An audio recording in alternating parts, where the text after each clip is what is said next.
এটা বলতেও ভালো লাগে যে আমার কাজ মানে আমার কোনো লিখতে হয় না যেটা আমার কাজ, মানুষ দেখেই বুঝে যায় যে এটা আমার সাজানো। মানে ধরো কোনো অনুষ্ঠান বাড়িতে আমি নেই সেখানে প্রেজেন্ট, কিন্তু তারা গেছে বা কেউ অন্য কেউ যারা আমাকে চেনে, ধরো অন্য একজন মেকআপ করে গেছে, তার মেকআপটা দেখেই বলে দেয় যে এটা শুক্লাদির মেকআপ। মানে সেই কী দেখে বোঝে? আমার আই মেকআপটা, আমার ইউএসপি যেটা, সেটা বেসটা। তো এটা নিজের একটা আইডেন্টিটি, মানে আমার কাজ সবার কাজের মধ্যে নিজের কাজটাকে আলাদাভাবে চেনানো, সেটা আমার একটা আইডেন্টিটি।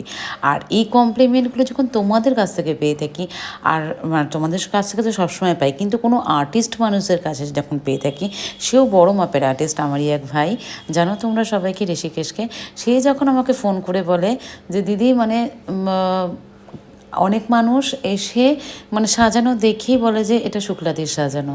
তো এইটা আমি নেই প্রেজেন্ট বা কোনো জায়গায় উল্লেখও তখনও করিনি, কিন্তু তারা তখন দেখে বলে যায় যে মানে সাজটা দেখেই বলে দেয় যে শুক্লাদির সাজানো। তো এটা আমার কাছে একটা বড় পাওয়া।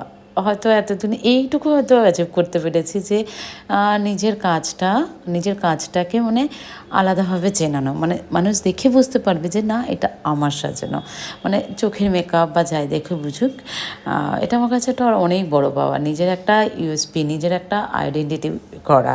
মানে সবার সাজের মাঝখানেও আমার সাজটা একটু অন্যরকমভাবে বা কিছুর জন্য আমাকে মানুষ অন্যভাবে চেনে।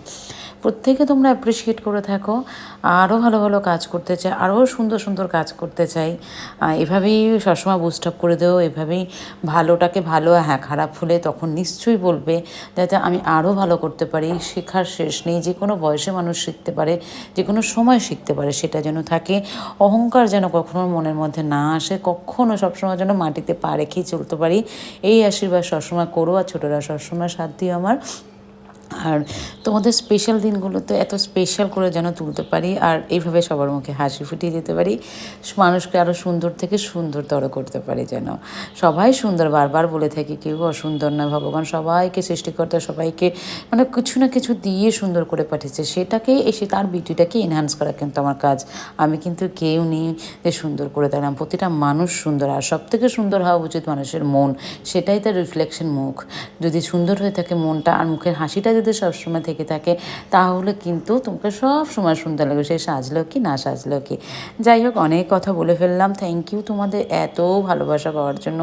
এই সিজনের কাজ তো শুরু হয়েই গেছে, কিন্তু যারাই সেজে যাচ্ছে তারাই এতটা প্রশংসা করছো, মানে আমাকে ফোন করে করে বলছো, মেসেজ করছো, আর সত্যি বলছে এত ভালো লাগছে শুনতে।